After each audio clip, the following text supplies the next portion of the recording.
Good evening. Welcome to St. George's House and to the 2020 Elson Ethics Lecture. It's my privilege as Programme Director to guide you through the proceedings, but let me begin by saying how delighted we are that so many guests from across the world are able to be with us tonight virtually. I'd also like to say a special word of welcome and thanks to Ambassador Elson, whose generosity enables us to host this lecture each autumn.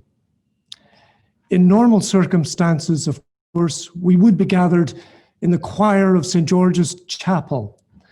Alas, these circumstances are anything but normal. However, I hope we have turned adversity to advantage in that our speaker this evening joins us live from Washington, D.C.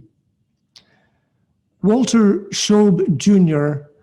was director of the United States Office of Government Ethics until July 2017. He is a highly distinguished public servant and the recipient of numerous awards for his service. Walter will speak tonight for approximately 40 minutes. He has taken as his title, The Corruption Within: Donald Trump's War on Government Ethics.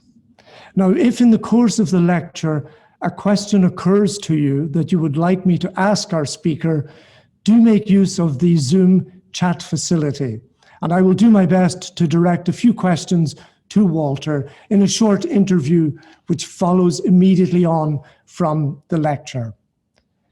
So, without further ado, and believe me, with fingers firmly crossed, let us switch now to Washington, and let me invite Walter Shaub, Jr.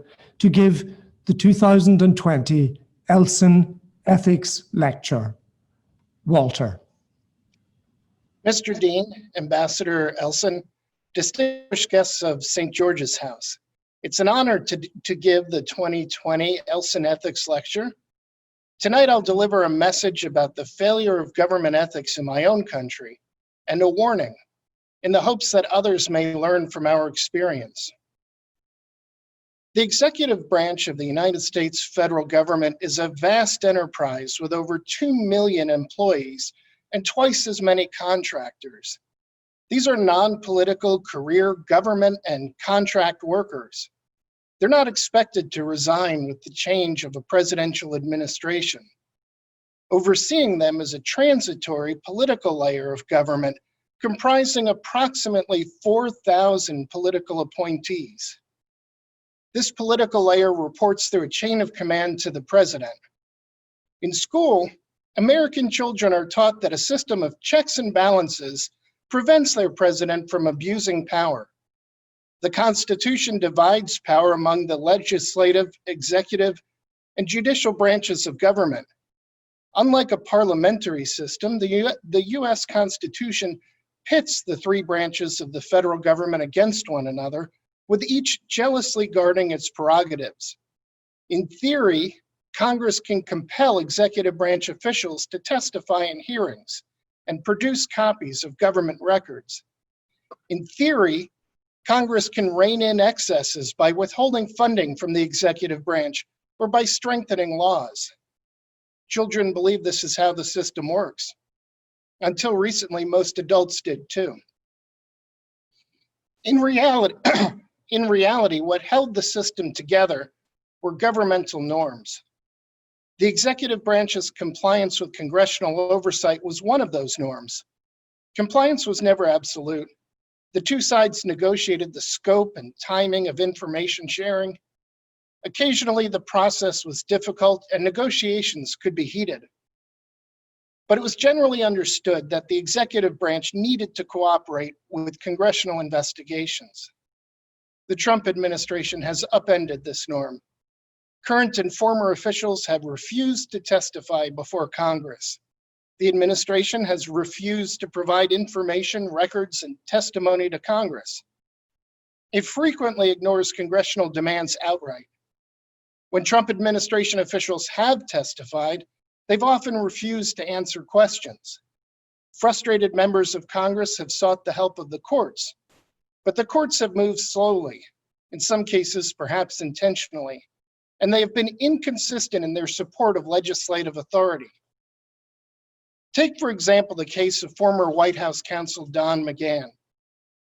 The House of Representatives issued a subpoena for his testimony in spring 2019. When McGahn refused to comply, House managers took him to court. Nearly a year and a half later, we lack a final resolution of that dispute. The case could continue into next year after the 2020 inauguration of either Donald Trump or Joe Biden.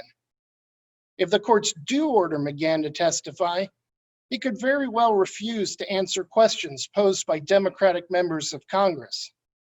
In that case, litigation will resume, and more years will pass before the matter is resolved. The failure of this litigation has deterred the House from taking other recalcitrant witnesses to court. A non-compliant witness can be charged with contempt of Congress. However, only the Department of Justice can prosecute the witness, and that department is part of the executive branch. If the executive branch won't produce a witness for testimony, it most certainly won't prosecute the witness for failing to testify. The House has inherent authority of its own to find witnesses in contempt and arrest them, but there's no realistic mechanism for using this authority. Any attempt could result in a literal shootout between federal officials, which would end tragically for House officials. The remaining option, to withhold funding, doesn't hold much promise either. Budget battles have resulted in government shutdowns 3 times in the past 6 years. Essential functions of the government necessarily continued despite the lapse of appropriations, which blunted the effect of the shutdown. Federal workers and contractors bore the burden, with many going through savings and falling behind in paying their bills, in some cases with lasting effects. The public seemed to assign blame to one or the other party unpredictably, and neither party is confident that the other would be blamed for another shutdown. As a result, the power of the purse is not what it is cracked up to be. The option of last resort, of course, is the power to impeach and remove a president from office. But that power carries no deterrent effect when one chamber of commerce is led by partisans who remain loyal to the president. As a practical matter, a divided legislative branch has little ability to prevent abuses of power by the president.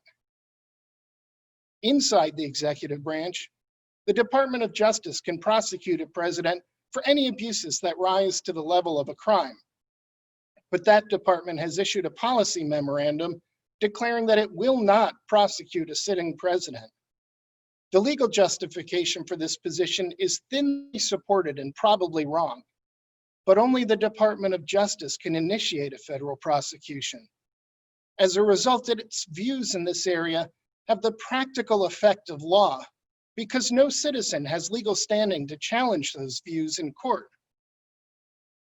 The norms we relied on were more fragile than we realized. In their absence, we're learning just how little there is in place to stop abuses of power at the top of government. Adherence to norms was predicated on the personal character of the president, or at least a fear that the electorate would reject a president who deviated too far from them. Trump has demonstrated his lack of character, but it is far from certain that the electorate will hold him accountable. His base seems immune to growth or erosion.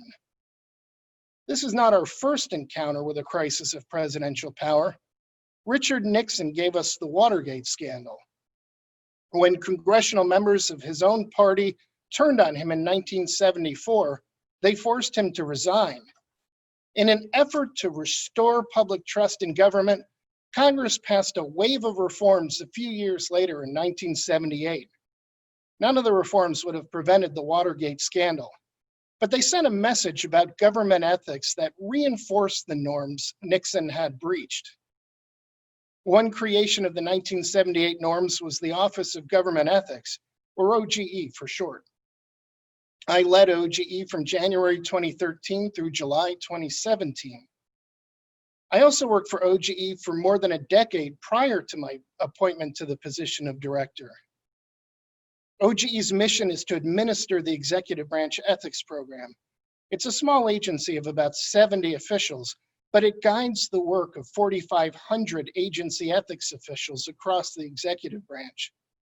Before Trump had advised presidents on resolving their conflicts of interest. In fact, a president looking to establish a blind trust to manage conflicts of interest would need OGE to approve the trust. One of OGE's core functions is to advise top appointees in positions requiring Senate confirmation and the financial disclosure report, requiring Senate confirmation and nominees to those positions. I have personally reviewed the financial disclosure reports of thousands of presidential appointees and nominees. I approved ethics agreements laying out the steps they needed to take to resolve their conflicts of interest. These agreements often required them to divest significant financial interests. This was tough medicine, and some found the taste of that medicine bitter. Sometimes they pushed back, questioning the necessity of rearranging their family's financial plans. Sometimes they complained that circumstances were forcing them to sell assets for less than they had hoped. In the end, they almost always came around. On very rare occasions, those unwilling to make the necessary sacrifices dropped out of consideration for government posts. The expectation set by Democratic and Republican presidents alike was that financial conflicts of interest were incompatible with public service. The president is exempt from the conflicts of interest law. That law requires recusal from certain matters affecting an official's financial interests, but Congress reasoned that a president would need the ability to participate in any matter before the government. So it exempted the president and vice president from the law. Despite this exemption, the Department of Justice and OGE urged presidents to act as though the law applied to them to the extent practicable. Before Trump, every president elected after the 1978 reforms followed that advice. They either divested financial interests, placed them in a blind trust, or invested primarily in non-conflicting assets that would have been exempt from the conflict of interest law had it applied. The tradition died when President Trump became president. In late 2016, Trump notoriously told the New York Times, quote, "The law's totally on my side," meaning the president can't have a conflict of interest. He was right that the law didn't apply to him, but his claim that presidents can't have a conflict of interest was quite obviously wrong. A conflict of interest is anything that creates an incentive for an official to put his or her interests before those of the public. The American people have given their president great power. It's his responsibility to use that power solely for their benefit. The people have a right to expect not only that he will use that power solely for their benefit, but that he will demonstrate that he's using it solely for their benefit. If he retains a financial interest potentially affected by his duties, the burden is on him to demonstrate that he's carefully avoiding conflicts of interest. Trump doesn't see it that way. On January 11, 2017, he announced that he would keep his businesses. To confuse the public, he placed them in a revocable trust.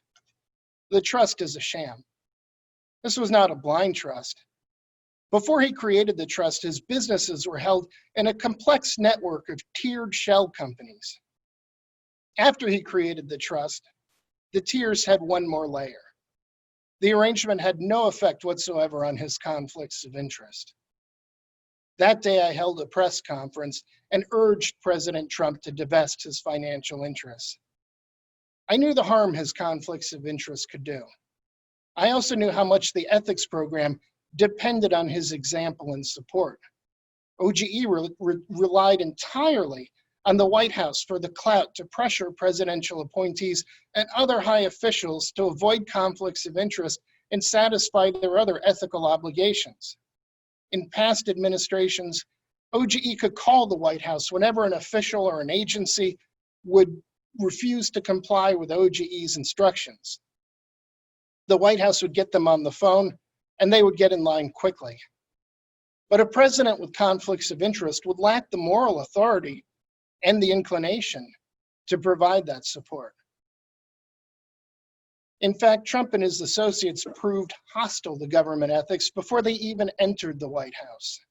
On the campaign trail, candidate Trump broke with an important ethical norm by refusing to release his tax returns. After the election, Trump failed to prioritize ethics processes for his appointees. This issue first arose during the presidential transition. The transition is the short period of 10 weeks between the election and the president's inauguration. During this time, most of the roughly 4,000 political appointees in government resign.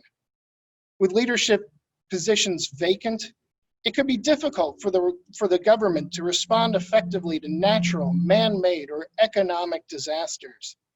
Therefore, an incoming administration needs to fill top positions quickly. The process is complex because the U.S. Constitution requires the president to seek Senate approval to fill 1,000 of the top posts. The president nominates them, and the Senate holds a confirmation hearing. But the Senate won't hold a hearing until it has received all of the paperwork for the nominees.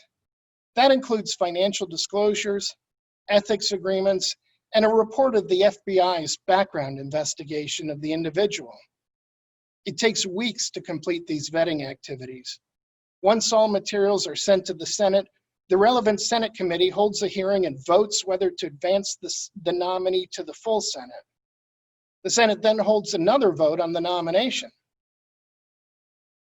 Coordinating this nomination effort while also sending representatives to each federal agency to begin the process of transferring power is a daunting undertaking for a president-elect. For that reason, OGE and other agencies spent 5 months training the transition teams for both Donald Trump and Hillary Clinton. Then immediately after the election, Trump fired his transition team and plunged the transfer of power into chaos. After a delay that cost precious time during the short transition period, Trump slowly began to stand up a loose association of official individuals to replace his transition team. Because he refused to come to Washington, his aides were forced to travel between Washington and New York. There was no command structure. There were only competing spheres of influence with various players jockeying for power. At one point, one of those players told the Senate that nominees were ready for hearings when their ethics reviews and background investigations had only just begun. This led committee chairpersons to schedule hearings before work was complete.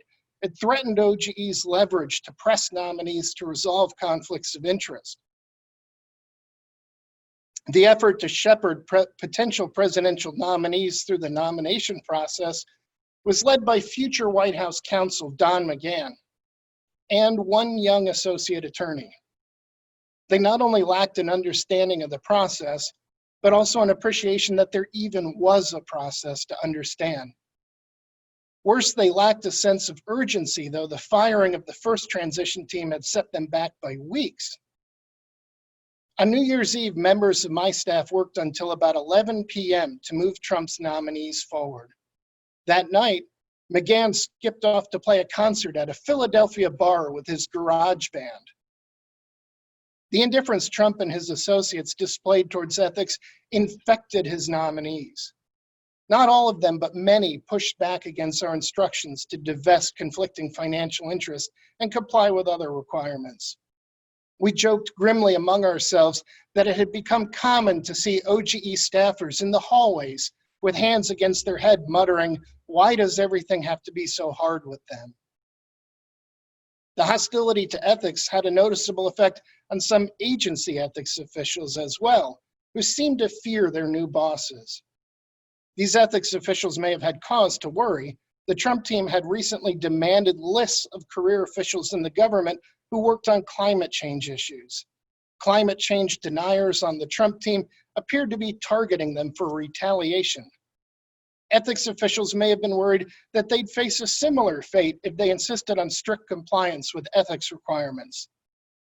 One seasoned agency ethics official who knew better went so far as to propose that OGE approve a blanket ethics waiver exempting all of the holdings of one ultra-wealthy nominee from the conflict of interest law. I spoke with him privately and urged him to pull himself together. I told him that if he was afraid of his new boss, he should let me do the talking. I tried to impress upon him the need to hold the incoming Trump administration to the same standard that had applied to past administrations. I wish I could say this was an isolated incident. It wasn't. After the inauguration, the White House staffers began referring to ethics rules as mere, quote, protocols. The Trump administration viewed ethics rules as the stuff of polite manners to be ignored when they proved inconvenient. Trump persuaded the Justice Department to abandon an interpretation of the anti-nepotism law that it had held for nearly half a century. This allowed him to bring in his son-in-law, Jared Kushner, and daughter Ivanka Trump to the White House. The first signs of problems with this injection of nepotism into government was an apparent breakdown of the White House process for issuing security clearances to access top secret information. Political appointees interfered in the work of career experts and failed to act on dozens of background investigations that had uncovered adverse information about individual White House officials. My suspicion is that they were reluctant to deny security clearances on grounds that could apply to Jared Kushner for fear of embarrassing a relative of the president. The consequences of nepotism are real. The ethics program soon began to suffer. In February 2017, presidential aide Kellyanne Conway used her position to tell the public to buy products Ivanka Trump was selling. In March, the White House ethics official openly questioned whether ethics regulations applied to White House appointees. In May, he papered over ethics violations by issuing undated, unsigned, retroactive ethics waivers purporting to exempt appointees from rules they had already broken. In June 2017, Trump filed a personal financial disclosure report that omitted a debt he owed to his attorney, Michael Cohen, for a hush money payment to an adult film star. It bears emphasizing that knowingly and willfully omitting information from a financial disclosure report is a crime. It also bears emphasizing that Cohen went to jail on charges related to the hush money payment. Trump was identified in Cohen's indictment by the name Individual One as the person on whose behalf Cohen had acted. The bad tone from the top sent a message to Trump appointees that government ethics did not matter.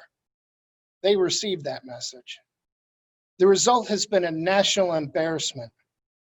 News outlets reported on a stream of ethics scandals that would have been catastrophic for any prior administration.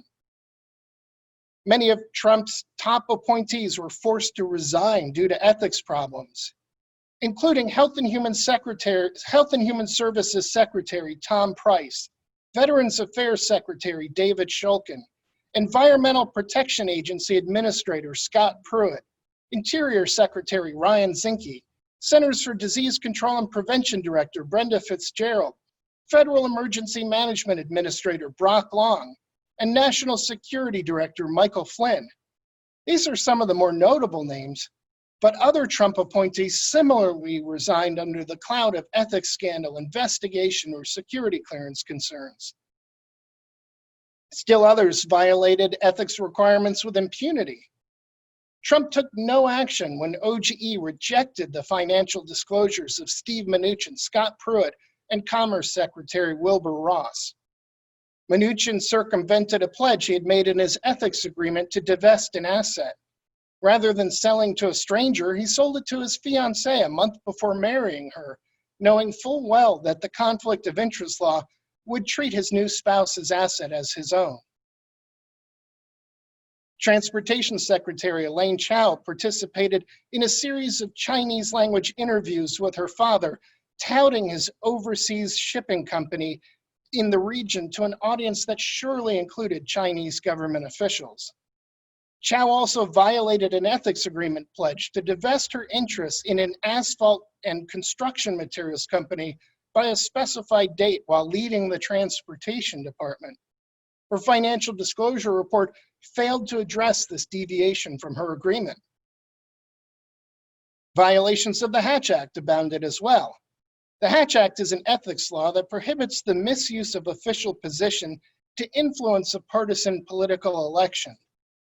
The head of the office that investigates Hatch Act violations recommended that Trump fire Kellyanne Conway for dozens of repeated Hatch Act violations. Trump ignored that recommendation. The office also found Hatch Act violations by dozens of Trump appointees, by a dozen other Trump appointees. Trump ignored those findings as well. For his part, Trump has monetized the presidency.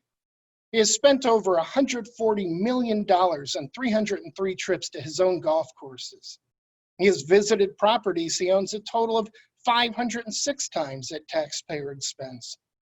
With the media following him everywhere, each of these trips has been a taxpayer-funded advertisement for his businesses. In violation of the emoluments clauses of the Constitution, Trump's properties have now hosted 13 foreign government-sponsored events, 143 foreign government officials, and officials from the state of Maine.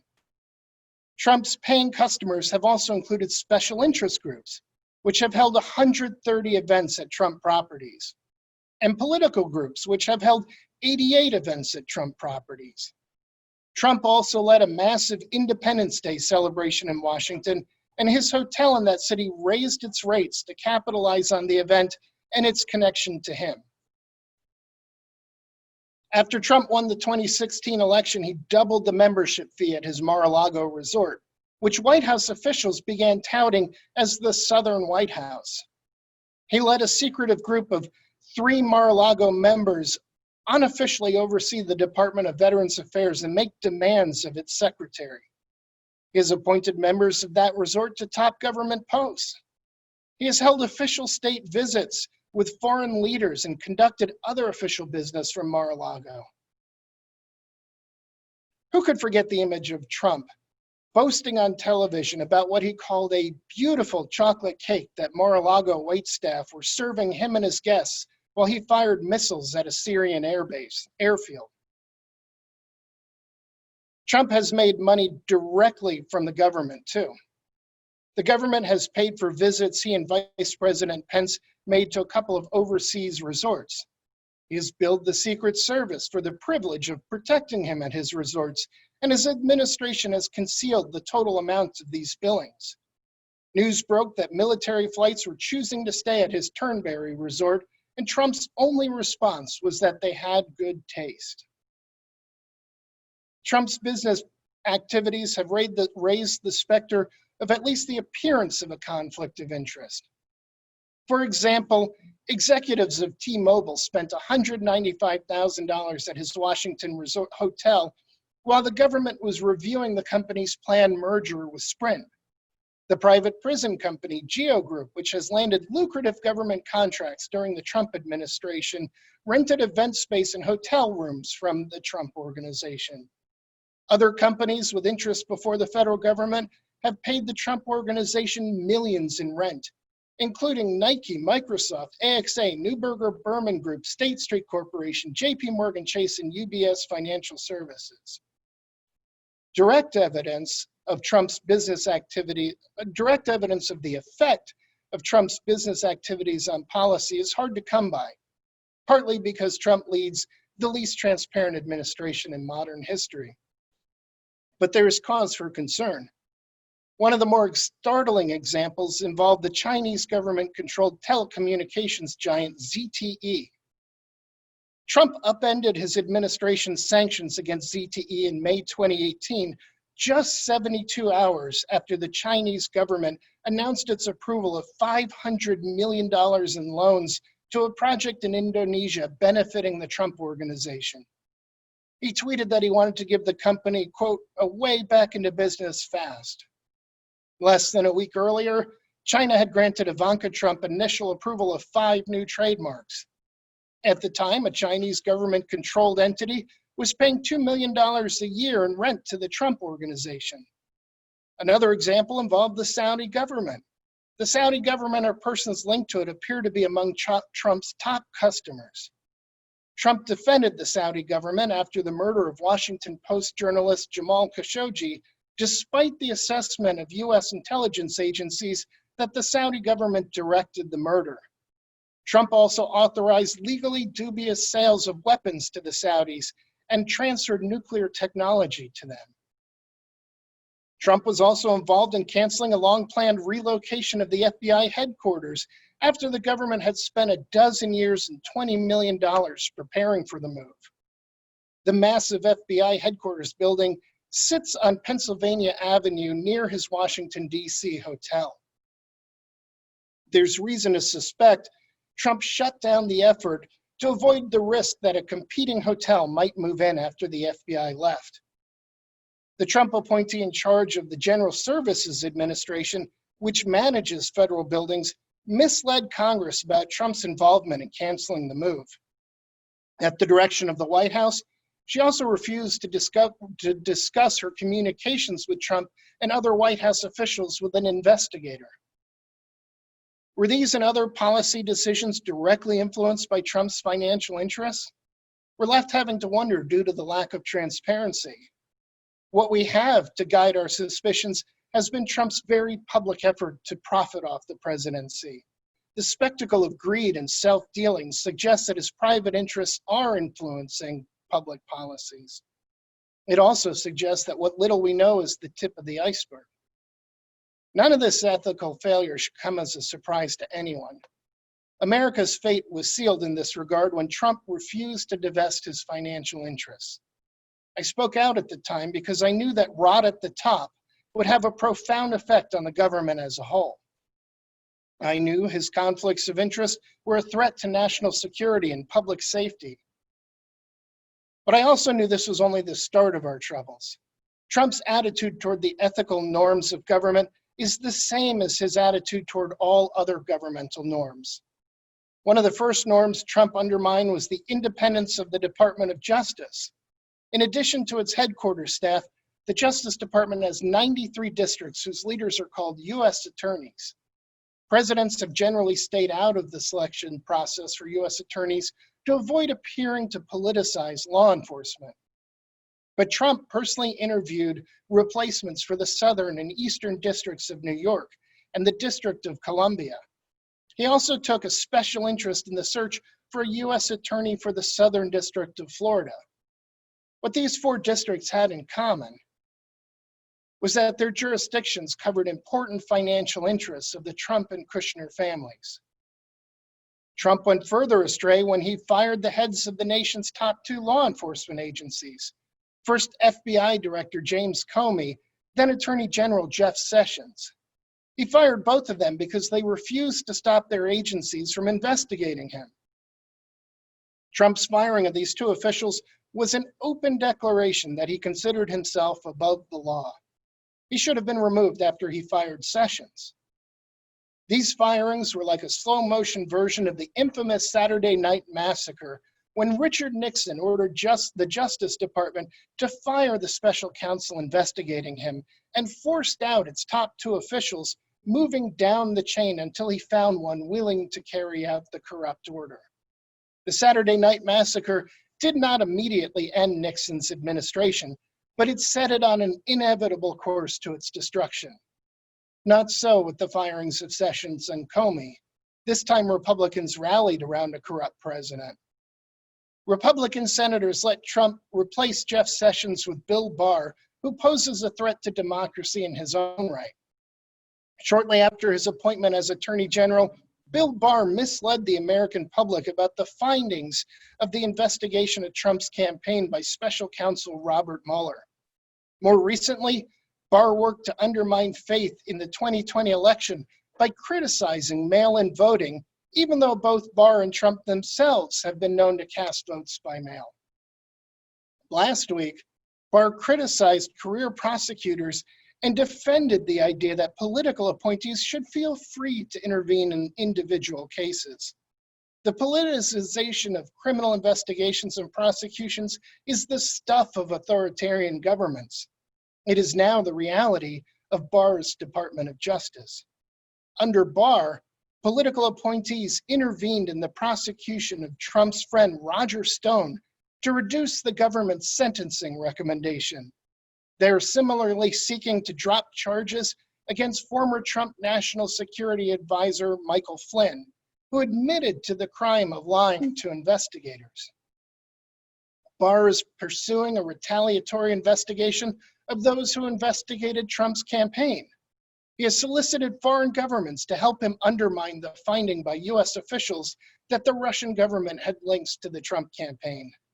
Barr also opened a backdoor channel for Trump's private attorney, Rudy Giuliani, to send the Justice Department dirt on Joe Biden from sources in Ukraine who may be linked to the Russian government. Barr has also been complicit in Trump's latest political stunt this week, which was to declare New York a so-called anarchist jurisdiction. That bizarre language sounds like something out of a bad movie. It's a threat to withhold federal funds for programs in New York, which could be a disaster during the pandemic. The Justice Department is not the only agency complicit in Trump's abuses of power. Trump shattered another norm when he used the State Department, the Defense Department, and the Office of Management and Budget to try to extort Ukraine into investigating his political rival, Joe Biden. He had previously asked Russia on live television to interfere in our election. This time he backed up a demand for what he called a favor by withholding hundreds of millions of dollars in aid that Ukraine needed to defend against Russian-backed forces in the eastern parts of its country. While the House of Representatives was building the case for Trump's impeachment over this potentially criminal misconduct, Trump went on television and asked China to interfere in our election. Nevertheless, all but one Republican senator voted along party lines to sanction this conduct by acquitting him. The acquittal emboldened Trump. He retaliated against whistleblowers and witnesses alike.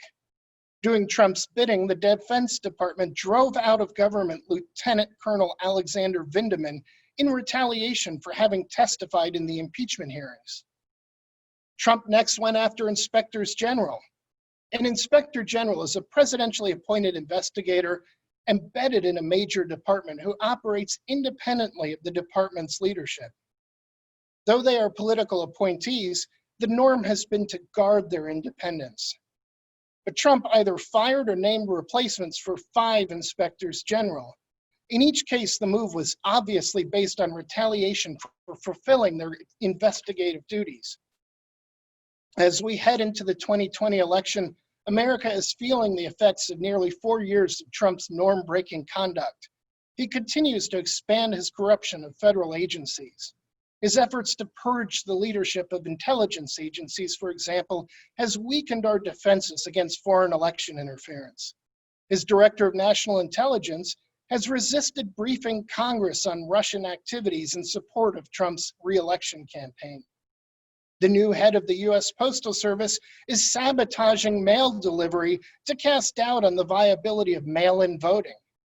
Other federal agencies have been co-opted as well.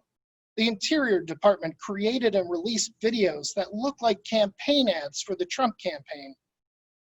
A Trump appointee is trying to turn the Voice of America, Radio Free Europe, and other federal media agencies into nationalist pro-Trump propaganda outlets. The Health and Human Services Department has been watering down science to advance Trump's misinformation about COVID-19, and the virus has now killed 200,000 Americans. The CDC, the National Institutes of Health, and the Food and Drug Administration have lost credibility, which will leave Americans unsure of the safety of any vaccine the Trump administration approves. The recent Republican National Convention delivered another shock. The convention is a recurring event to nominate a party's presidential candidate. By law, it must be kept separate from governmental authority. But Trump abused his access to the White House to host the convention there. The National Park Service, which controls land surrounding the Washington Monument, granted the Republican Party permission for a massive firework display above the monument that night. The event looked like something straight out of Moscow or the capital of some other authoritarian country. The acting secretary of the Department of Homeland Security, Chad Wolf, engaged in a stunning breach of norms and violated the Hatch Act by performing a naturalization ceremony for new citizens at the convention. Wolf had previously crossed a line when he dispatched unmarked law enforcement agents to various cities where they pulled citizens into unmarked vans during protests. Under Wolf's leadership, the department has also suppressed information about the terrorist threat of far-right militias at a time when Trump is fomenting civil unrest. Kellyanne Conway revealed the intentionality of this effort by acknowledging publicly that the White House views the civil unrest as helpful to Trump's campaign for re-election. This norm breaking has reached a level where it's a threat to the stability of the republic, and Trump is not alone in attacking institutional safeguards. When Ukraine refused to satisfy Trump's demand for an investigation of Joe Biden and his son, Republican Senator Ron Johnson undertook the investigation and today released a report that repackages news reports and other previously known information to smear Trump's rival. Meanwhile, Republican-led state governments are aggressively purging voter registration rolls. They are continuing a related effort to remove voting sites in minority and poor neighborhoods. To these obstacles, Trump has added an element of uncertainty about the election. He frequently rails against mail-in voting. He has spread disinformation by claiming there is widespread voter fraud in the United States, which is patently false. He has threatened to send federal law enforcement officials to polling sites.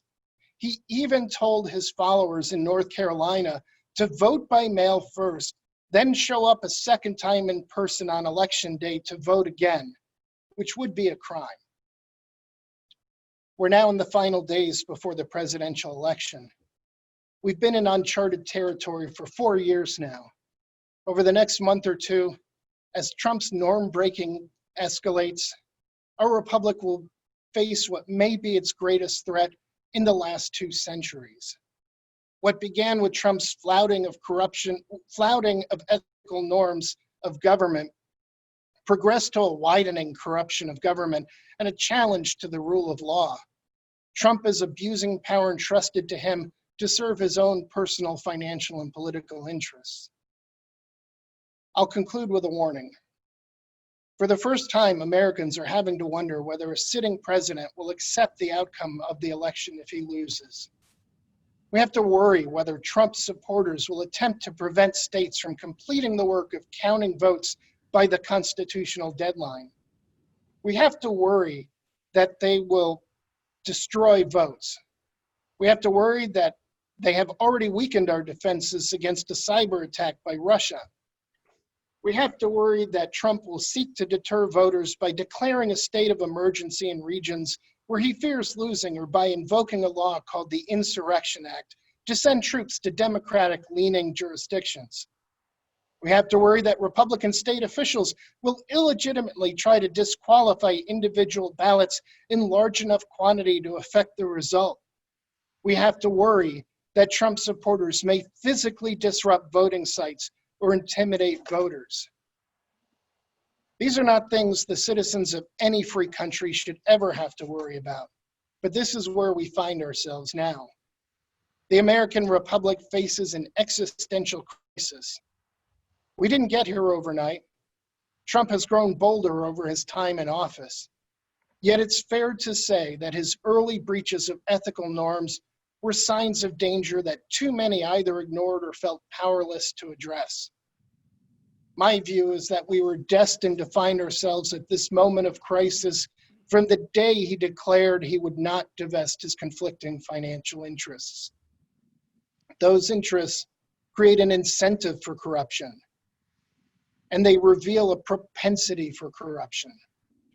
Therefore, my warning to the rest of the world is this: treat breaches of a government's ethical norms as dangerous. They're indicators of worse to come. Hold government officials to account for any failure to address conflicting financial interests. Take action to curb abuses of entrusted power for private gain. If you don't, you may find yourself where America finds itself right now, in grave danger. I thank you for your time and your gracious willingness to listen today, and I'm happy to answer questions this evening. Thank you. Walter, thank you very much for that forensic look at the current administration. You won't be surprised to know that we've been inundated with questions, more questions than I will possibly be able to ask you over the next 10 or 15 minutes. But I often get these things wrong, but I do get a sense that you won't be putting your X beside the name Donald J. Trump on November the 3rd. And one of our people asks about the Office of Government Ethics and the clout it has. So that when all this was happening, was there anything you could have done? Could action have been taken? What power does that office have? So that's a good question. I've often said that that office has three sources of leverage. One I discussed today, which is the power to ask the White House for help, which was its primary source of leverage and really kept government officials in line for 40 years, or nearly 40 years. It wasn't a perfect system, but it worked pretty well. The second source of leverage the Office of Government Ethics had was the leverage it had over presidential nominees. I mentioned how OGE reviewed those reports, financial disclosure reports they filed, and in fact, OGE had to sign off on them before the Senate would schedule a hearing. So we had a lot of ability to simply withhold that certification until a nominee complied, and that was probably our greatest source of power over a very small number of people, the presidential nominees needing Senate confirmation. And the third and final source of source of last resort, desperate ability to pressure things was talked about in congressional hearings in the 1980s. Members of Congress emphasized that the Office of Government Ethics could go public with concerns. And over the years, I've gone back and read hearings that involved former OGE directors. They all talked about how the mere threat of going public was enough to keep people in line. And I was there when we wielded that threat and never had to use it. In the Trump administration, I wound up having to go public frequently. And that was something I had hoped to avoid because as a government ethics official, things are going wrong if you have to go public. And I'd spent my entire career trying to stay out of headlines. Unfortunately, all of that changed and I did what I could. And it's actually why I stayed for 2 months of the presidential transition and 6 months of the Trump administration, so 8 months of working with them, because I was having some effect. I was able, for instance, to get them to release those secret ethics waivers that were retroactively excusing people for violations by pressuring them and enlisting the media and creating a public fury over these hidden waivers. Unfortunately, they eventually adapted to my technique of going public by simply cutting OGE off of all information. And we no longer had the information we need to even do our basic jobs. And that's when I felt the need to resign and go public in a different way by a noisy exit and trying to find outlets like this one to share the message to the rest of the world. And so, Walter, given this litany of ethical abuse, why do you think, one of our guests asked, why do you think his base holds up so well? I think we're at a dark period of American politics where Trump's base is loyal to him for reasons that have nothing to do with corruption or integrity, nothing to do with whether he will succeed in making their lives better. My own personal view, and I'm not a political analyst, so take it with a grain of salt, is that they're fearing a change in America. Our demographics are changing, our young people are shifting their views. America's future looked like it was on track to become a lot more progressive like Europe. And I think this terrified an element of our population, and they signed up for what is undeniably an authoritarian-leaning leader who promised to take them back to the good old days where a very small number of Americans wielded social privilege and power over others. And unfortunately, that sort of mentality doesn't lend itself to being interested in news of ethical violations.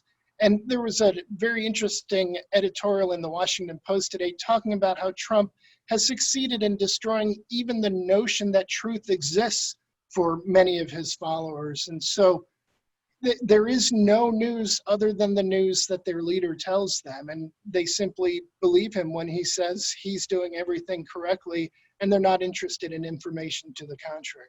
Right. And do you think the blame might be laid at the door, for example, of unrestrained capitalism?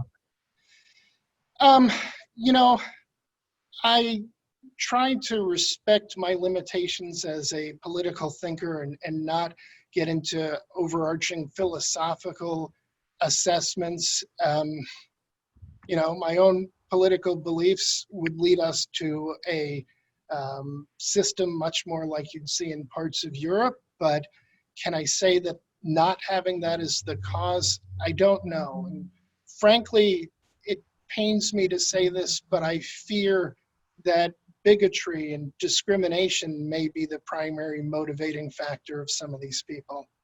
Right. And is it possible that now is a time, or there is a time coming very soon, when the Constitution itself needs to be revisited? Yeah, I mean, unfortunately, we've learned that it didn't set up the safeguards we imagined. Realistically, however, we're never going to get to a place where, in this divided country, with the system that has been set up, to being able to write a new one. We always thought that having a written constitution was a great advantage that the United States had over other countries, including yours. And now we're being confronted with the reality that that's not the case, and that we are locked into a system that literally weights some Americans' votes heavier than others. The people living in Wyoming represent a tiny fraction of the number of people living in California, but they both have two senators. And that means that adding that plus the fact that there's this silly electoral college system where the popular vote doesn't count, and the last two Republican presidents lost the popular vote and yet became president, means that, for instance, I think the statistic is that a person living in Wyoming has their vote count 30,000 times more than a person living in California. So we have this horrible disparity that favors the rural regions of our country and disfavors the population centers, which tend to be much more diverse. And just thinking about review, another difference between the two nations is, of course, that we have here a supposedly non-political civil service. Yeah. But in America, with each administration, every job changes, and thousands of jobs are in the gift of the White House administration. Is that something that should be looked at? Yes, so keep in mind, though, that that's not literally true. There are 2 million career officials who don't leave and only 4,000 political officials who do. But you've hit on something that's one of my great fears, and I didn't have time to work it into the speech, but Trump has made clear that he intends to go after the career civil service if he wins re-election. And the career civil service, I have always thought, was our greatest ethics line of defense, because these are people who would try to uphold the rule of law and disobey illegal or illegitimate orders of political appointee supervisors. We used to have a spoil system in the 19th century where everybody in government was fired and new people were brought in who were exclusively loyal to the president. And over the past 135 years or so, we've managed to shift to a mostly merit-based system, but again, not at the top leadership level. And where that leaves us is that, as I said, they can withstand for a period of time unlawful orders and inappropriate actions. And I always predicted they would last at most 4 years. And we're already seeing the decay of the ability of the civil service to withstand illegitimate politicization of functions that should not be politicized. And I think if Trump wins again, he will break the back of the career civil service and the government will be purely politicized. And that actually is something that most Americans don't pay attention to because it's too bureaucratic and obscure to focus on. But the reality is that actually puts us in far more danger than anything that's happened so far, because now you will have career civil servants, 2 million of them, afraid to deny a political master and illegitimate order, carrying out an illegitimate order. And I don't understand how I have trouble envisioning how the Republic could survive that. Yeah, and just thinking about the Republican Party itself, I mean, President Trump has completely transformed that party and reshaped it in his own image in many ways. Do you think, is that a lasting change, or can the Republican Party transform itself again post-Trump when that day comes? So that's an interesting question, because having worked my entire adult career in Washington and having grown up in Washington, I always viewed both major parties with a certain degree of sympathy. My own political views align more with the Democrats, but I felt like there were Republicans like John McCain who were people of good integrity who on both sides would work with one another. And I think that Republican Party has died. And I truly believe it has been replaced by this Trumpist party. What's even worse is I think Trump is the symptom rather than the cause. I think it was drifting in a direction, and I don't think they or anyone else understood how far things had gone, that an opportunist like him could come along and seize the reins. But I fear that after he leaves, the party may find somebody who's more skillful than him to lead an increasingly authoritarian attack on our republic.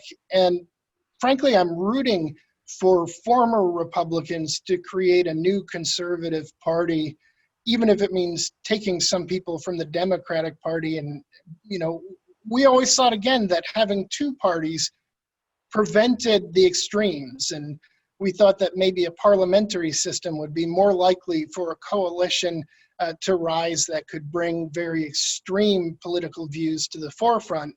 Unfortunately, we discovered that when you put all your eggs in the basket of only two parties, if one of them goes simply haywire, you look partisan criticizing it, and it's got a certain institutional leverage behind it because you can't criticize it without looking partisan. Only recently have I begun talking about the Republican Party this way, because I wanted to show respect to the people who I used to know who were in the Republican Party.